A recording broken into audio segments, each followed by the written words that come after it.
এই রাধা আবার কোথায় চলে গেল? রাধাকে নিয়ে তোমার একটু বেশি চিন্তা হচ্ছে বলে মনে হচ্ছে না ক্রিশ? Come on Zara. ও প্লিজ, রাধা এখানে সবকিছু চেনে। কেন বলো তো? কারণ এটা রাধার গ্রাম, আর ও এতক্ষণ হয়তো বাড়িও চলে গেছে। আর তাছাড়া আজকে তো বাড়িতে যাবার ওর একটু বেশিই তাড়া। ওকে বাড়িতে গিয়ে ড্রামা করতে হবে না সবার সামনে? বলতে হবে তো আঙ্কেলকে গিয়ে যে দেখো আমার মাথায় সিঁদুর পড়ে গেছে, তাও আবার মন্দিরে কৃষের হাত থেকে। শোনো কৃষ, আজকে যদি রাধা বাড়িতে গিয়ে এরকম কিছু কথা বলে, আমি কিন্তু আঙ্কেলকে স্ট্রেট বলে দেবো, দেখো আঙ্কেল, তোমাকে সুস্থ করার জন্য এতদিন ধরে আমরা সবাই মিলে নাটক করছি, বিয়েটা কৃষের সাথে আমার হচ্ছে। Please Zara, please please come down. আমার মনে হয় রাধা বাড়িতে গিয়ে কাউকে কিছু জানতে দেবে না। ড্যাড অনেক বড় আঘাত সামলে রিকভার করা জাস্ট স্টার্ট করেছে। আমি চাই না ড্যাড এক্ষুনি আবার একটা আঘাত পাক। তোমার কি মনে হয় বলো তো এক্স্যাক্টলি? না, তোমার কি মনে হয় আমি ইচ্ছে করে আঙ্কেলকে হার্ট করতে চাই? Please Zara, please leave this topic, leave this. চলো বাড়ি চলো।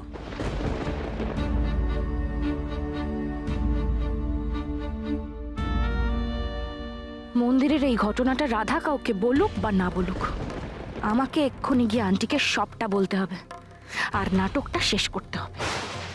আমি সত্যিই জানি না আজ যেটা হলো সেটা কিসের ইন্ডিকেশন, বাট কৃষকে আমি হারাতে পারবো না, কোনোভাবেই হারাতে পারবো না। শোভা, শোভা, যেদিন যেদিন দুলালের সঙ্গে আমার দেখা হয়েছিল সেদিন খুব খুশি হয়েছিলাম, আর যেদিন তুমি কৃষ আর রাধার বিয়েটা মেনে নিলে না সেদিন ভীষণ খুশি হয়েছিলাম। আজকের খুশিটা আমি তোমাকে কি করে বোঝাবো? মানে ইটস হেভেনলি। আজকের আনন্দটা একেবারে স্বর্গীয় আনন্দ। শুভ, কি হয়েছে কি? Why are you so excited? শোনো বনিতা করো না, please come on tell me, কি হয়েছে কি? ও সবাই ঈশ্বর যে আছেন সেটা তিনি প্রতি পদে পদে আমাদের জানান দেন, জানো। নইলে তুমি ভাবো এমন ঘটনা ঘটে? কি বলতে চাইছো? Please come out with it. Come on, কি হয়েছে বলছো না কেন তুমি? কি হয়েছে? ওই তখন কৃষ আর রাধা আমাকে আমি মন্দিরে পাঠালাম, ওদের পিছু পিছু না আমিও সেখানে গিয়ে হাজির হয়েছিলাম। মন্দিরে গিয়েছিলে? হ্যাঁ, আর সেখানে গিয়ে কি দেখলাম জানো? কি দেখলে তুমি? দেখলাম রাধামা ঠাকুরের সামনে বসে প্রার্থনা করছে, আর ঠিক সেই সময় কৃষের হাতের পুজো সিঁদুর গিয়ে পড়লো রাধামায়ের সিঁথিতে। What? হ্যাঁ হ্যাঁ, সত্যি ঈশ্বরের সামনেই কৃষের হাতে সিঁদুর রাধামায়ের সিঁথিতে উঠলো। এর মানে তুমি বুঝতে পারছো শোভা? বুঝতে পারছো? আজি কৃষ আর রাধার বিয়ে হয়ে গেল।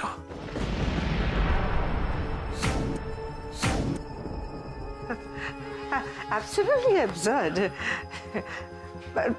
শুভ, একটা মন্দিরে কার হাত লেগে কার মাথায় সিঁদুর পড়ে গেল আর সেটা বিয়ে হয়ে গেল?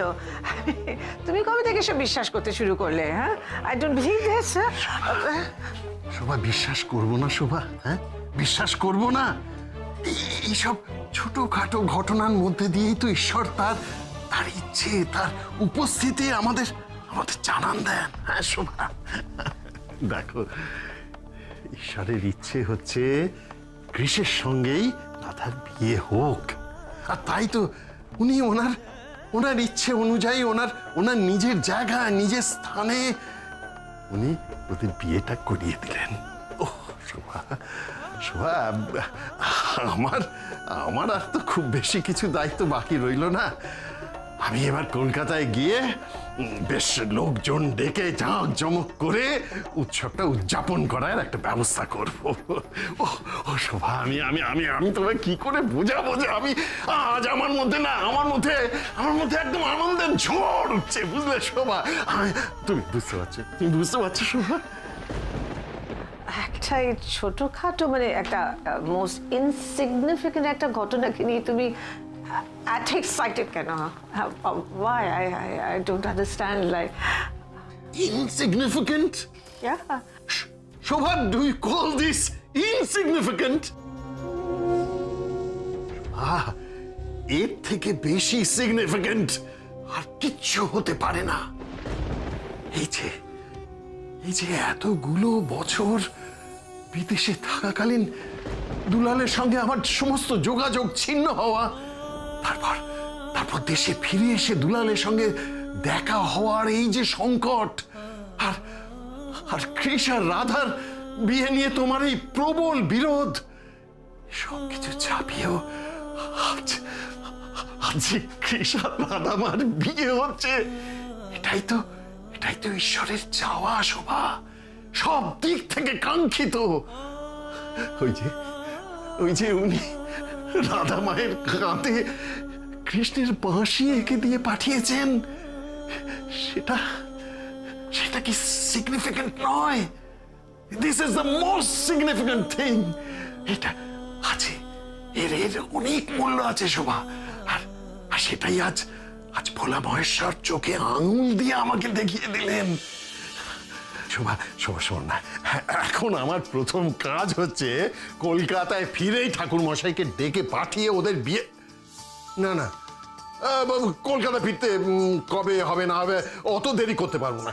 আমি আমাদের এই গ্রামেরই যারা আমাদের পুরোহিত বংশ, সেই ঠাকুর মশাইকে ডেকে পাঠাবো, আর তাকে বলবো যে একটা ভালো বিয়ের দিন ঠিক করে দিন কৃষ আর রাধা মায়ের জন্য। হ্যাঁ শুভ, হ্যাঁ তো তারা কিসের বলো তো? দুলাল বাবু নেই, মাও নেই, তুমি এভাবে ছেলের বিয়ে দেবে? কেউ তো পালিয়ে যাচ্ছে না শুভ? যাচ্ছে শোভা, পালিয়ে যাচ্ছে। দেখলে না, আমাকে কিছু না বলে, কিছু না জানিয়ে দুলালটা কেমন বেনারস না কোথায় পালিয়ে গেল। আজ এমন একটা শুভ দিনে দুলালটাই নেই। বেটা ফিরে আসুক, আমি ওকে না এমন শাস্তি দেব, দেখবে ওকে একবার তুর্কি নাচুন নাচাবো। বেটা নিজের মেয়ের বিয়ে, ওকে আমি ছাড়বো না শোভ, ওকে আমি আজ কিন্তু মিষ্টি মুখের দিন, তাই না? বলো আজকে মিষ্টি মুখে সবাইকে আমি মিষ্টি খাওয়াবো, সবাই। দাঁড়াও, আমি অ্যারেঞ্জ করছি। স্বপন নো, শুভেন্দু তো বিশ্বাস করতে শুরু করেছে যে কৃষ্ণের সঙ্গে রাধার বিয়েটা হয়েই গেছে। এবার যখন রাধা এসে শুভকে বলবে যে ও কৃষ্ণ নয় অন্য কাউকে বিয়ে করতে চায়, তখন তো শুভ সেটাও মানবে না। শুভ তো রাধাকে উল্টে বলবে যে ও নিজের চোখে দেখেছে কৃষ্ণের সাথে রাধার বিয়ে অলরেডি হয়ে গেছে। না, এই নাটকটা আর কন্টিনিউ করা যাবে না। যে করে হোক আজ রাত্রির মধ্যে নাটকটা আমাকে বন্ধ করতে হবে। রাধা যে কৃষ্ণকে বিয়ে করতে চায় না, সে অন্য ছেলেকে বিয়ে করতে চায়, যার সঙ্গে ওর বিয়ে ঠিক হয়েছে, সেটা ওকে আজকেই বলতে হবে। I don't know how. এটা করতে হবে, I really don't know. I don't know how, but let me tell you.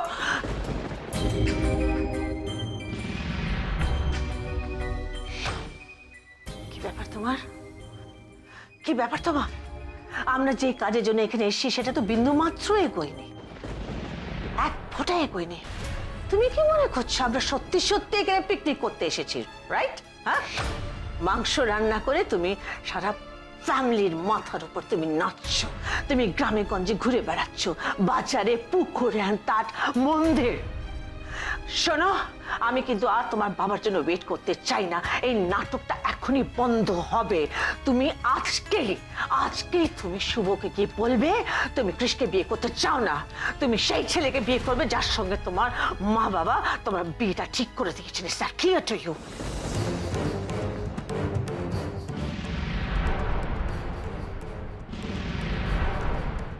শুভ তোমাকে অনেক কিছু বলার চেষ্টা করবে, but you will not listen to all that. I am telling you, will not listen to all that. তুমি কিভাবে বলবে, কবে বলবে, that's up to you. You decide that. আমি এই নাটকটাকে আজকেই শেষ করতে চাই। Is that clear to you? Is that clear to you?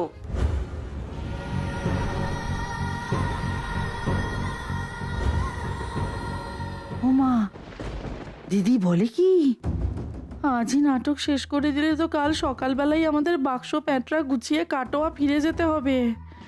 আর রাধা এমন বিশ্বাসঘাতকতা করেছে এটা জানার পর শুভ ঠাকুরপো তো আমাদের সাথে কোনো সম্পর্কই রাখবে না। তাহলে আর আমার বিনার কি হবে? ওকে আমি কি করে কৃষের বউ করে ওই রাজপ্রাসাদে পাঠাবো? না না না না না না না, তাহলে আমাকেও যা কিছু করার আজকের মধ্যেই করে ফেলতে হবে। মা, আরে বাবা এরকম ভাবে টানছো কেন বলো তো? হাতে তো লাগছে আমার। আরে হয় না, আয় আয় আয়, এখানেই বা কেন নিয়ে যাচ্ছ? অনেক কথা আছে, এখানে বলা যাবে না। আয় আয় আয়, শিগগিরি আয়, শিগগিরি আয়, শিগগিরি। দূর বাবা, স্নান করে ভাবলাম একটু লিপস্টিক লাগাবো, তা না, নিয়ে চলে এলো। এইটুকু তর্স হয় না তোমার? কি লাগাচ্ছিলে? লিপস্টিক? লিপস্টিক লাগাবে? কৃষের জন্য তো লাগাবে মা গো, কোনো লাভ হবে না। কৃষ তো মনে হচ্ছে কালই এখান থেকে পাত্তারি গুটিয়ে বাড়ি চলে যাবে।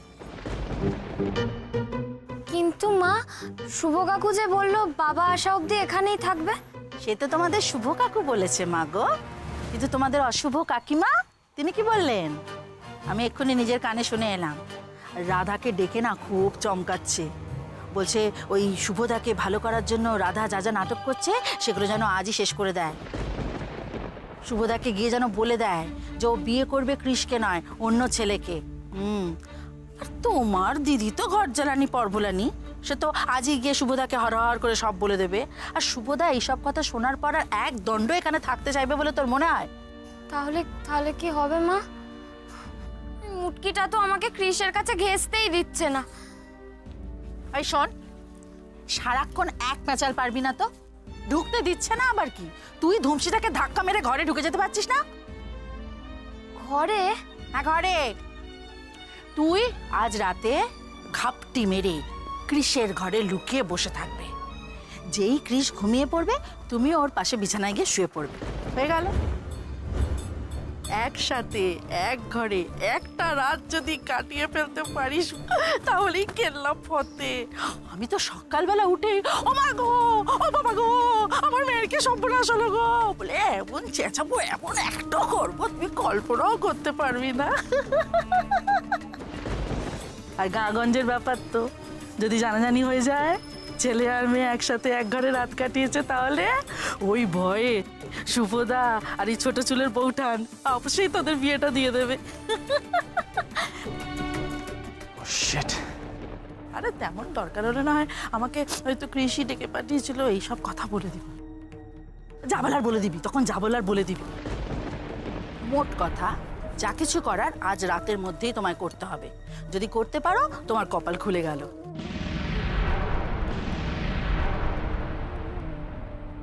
ওকে বাড়িতে গিয়ে ড্রামা করতে হবে না সবার সামনে? বলতে হবে তো আঙ্কেলকে গিয়ে যে দেখো আমার মাথায় সিঁদুর পড়ে গেছে, তাও আবার মন্দিরে কৃষের হাত থেকে। কাকে বলছেন উনি এই কথা? কাকে শেখাচ্ছেন? রাধা? না না, আমি ওসব আর খাবো না। ভালো কাকু, তুমি কিন্তু এটা একদম ঠিক করছো না। ডাক্তারবাবু তোমাকে টাইমে টাইমে ওষুধ খেতে বলেছে, ঠিক মতো বিশ্রাম নিতে বলেছে, তুমি তো কোনোটাই করছো না। শোন, এই সমস্ত বড় বড় ট্যাবলেট না আর আমার কোনো দরকার নেই। হ্যাঁ, ওরে আমার ওষুধ তো আমি পেয়েই গেছি। হ্যাঁ, বুকটা একটু চিনচিনে ব্যথা ছিল বটে, কিন্তু কাল তোর হাতের মাংস খেয়ে না আমি একেবারে 90% কিওর হয়ে গেছি। আর বাকি 10% ধর ওই তোর বাবা এখানে এসে ল্যান্ড করলেই সেরে যাব। এটা কিন্তু একদম ঠিক হচ্ছে না ভালো কাকু, ওষুধ তোমাকে খেতেই হবে। আচ্ছা ভালো কাকু, আমি তো তোমার সব কথা শুনি, তুমি আমার একটা কথা শোনো। নাও নাও খাও। ও বাবা, ভেতরে তো দাদা আর তার রাধার খুব আহ্লাদ চলছে। দাদার মেজাজ তো খুব ভালো মনে হচ্ছে। তার মানে দাদাকে এত প্যাঁচ কষে মন্দিরে পাঠানোটা পুরো ফ্লপ হলো। মন্দিরে গিয়ে দাদা কৃষ আর জারার লীলা খেলাটা দেখতেই পায়নি।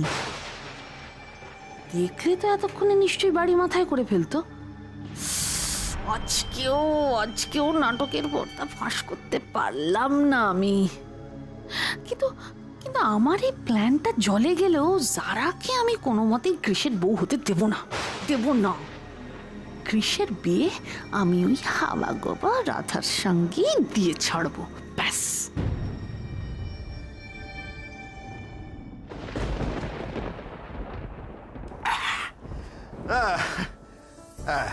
তোর কথা মতো আমি ওষুধ খেয়ে নিয়েছি। হ্যাঁ, এবার খুশি তো মা? এই তো, গুড বয়। হ্যাঁ? কি বললি তুই? Good boy? হ্যাঁ, আমি তো টিভিতে শুনেছি কেউ যদি ভালো হয়ে বাধ্য হয়ে তোমার সব কথা শুনে নেয় তাকে গুড বয় বলে। ও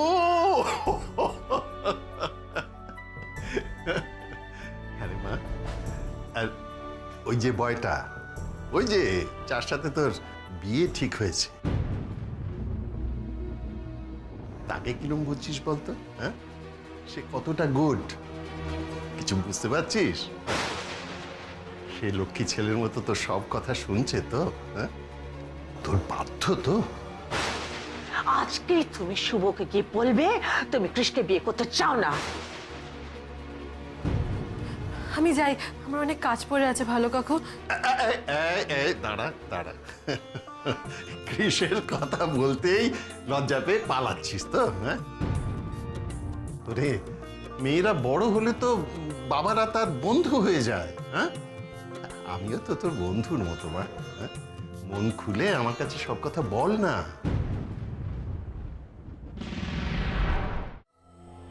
তোদের মিলমিশ হচ্ছে তো? হ্যাঁ, মানে একে অপরকে বুঝতে পারছিস তো? দেখ, আমার ছেলেটা না বড় কাজ পাগল। কাজ ছাড়া ও এই দুনিয়ায় আর কিচ্ছু বোঝে না। তার উপর কি জানিস তো, বিদেশে মানুষ হয়েছে, ওদের ভাবনা চিন্তা বিশ্বাস সবই একটু অন্যরকম। এই ধর আমাদের এই ঘর সংসার, সংসারের দায়িত্ব নেওয়া, তারপর অন্যদের প্রতি কর্তব্য পালন, এ কোনো কিছুতেই ঠিক পোক্ত হতে পারেনি। ও ভাবে বিজনেসে সাকসেসফুল হতে পারলে সব কিছুতে সাকসেসফুল হওয়া যায়। এটা অবশ্য ওর মায়ের কাছ থেকেই পেয়েছে। কিন্তু কি জানিস মা, ছেলেটার মনটা বড় ভালো, একেবারে সাদা মনের ছেলে। তোকেই কিন্তু বিয়ের পর ওকে সংসারের বাঁধনে বাঁধতে হবে। দাদা, এই কথাটা আপনি একদম ঠিক বলেছেন। কৃষকে সংসারে বাঁধতে পারবে একমাত্র রাধা। আর শুধু কৃষ কেন, আমাদের এই গোটা পরিবারটা, মানে আমাদের ব্যানার্জি পরিবারের রাশ টেনে ধরার ক্ষমতা একমাত্র রাধাই রাখে। এই একেবারে লাখ কথার এক কথা বলেছো তুমি রমনা।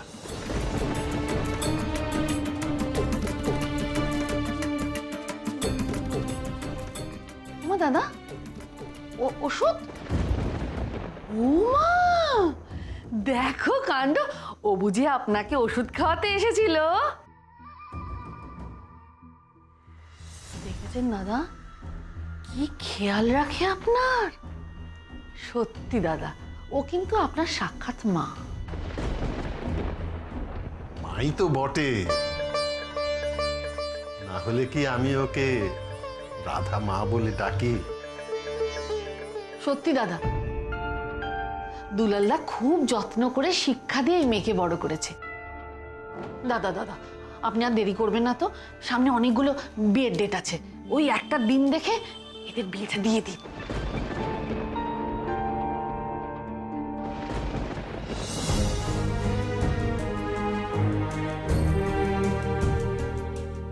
বিয়ে আর আমি দেওয়ার কে রমলা?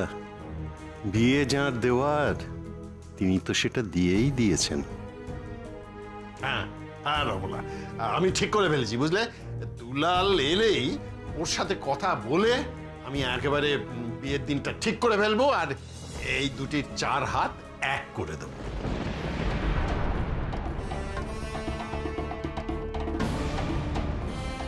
খুব খুব ভালো বলেছেন দাদা। কৃষের বিয়েটা হয়ে গেলে আমরা ঈশানের বিয়েটাও দিয়ে দেবো। ও তো বলছিল এখন নাকি খুব সুন্দর করে অফিস সামলাচ্ছে ঈশান। এখান থেকে ফিরে গিয়ে দিদিভাই যদি ওকে এসবি গার্মেন্টসের কোনো একটা ভালো জায়গায় বসিয়ে দেয়, তাহলে ব্যাস ঈশানের সানাই বাজিয়ে দেবো। আচ্ছা ঠিক আছে, সেসব পরে দেখা যাবে, পরে দেখা যাবে। আগে কৃষ আর রাধা মায়ের বিয়েটা আমি একেবারে ধুমধাম করে দিতে চাই, তাই আমি যেমন তাড়াতাড়ি বিয়েটা দিচ্ছি, তেমনি তাড়াতাড়ি নাতি নাতনির মুখ দেখতে চাই।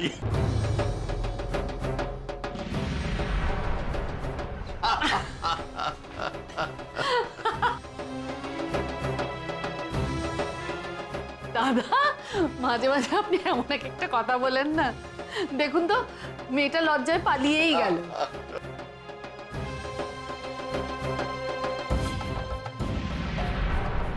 এবার আমি কি করব গণেশ দাদা? আমাকে আর গোমরা মুখোকে নিয়ে ভালো কাকুর স্বপ্ন, ভালো কাকুর আশা তো দিন দিন বেড়ে যাচ্ছে। এরপর ভালো কাকুকে সামলানো দায় হবে। যত দেরি করে নাটকটা ভাঙবে তত তো ভালো কাকুর বুকের মধ্যে আঘাতটা বেশি লাগবে। বাবা, বাবা তুমি কবে ফিরবে বাবা? আমার যে এখন তোমাকে আমার পাশে খুব দরকার ছিল। কি করে আমি সত্যিটা বলবো ভালো কাকুকে? কি করে?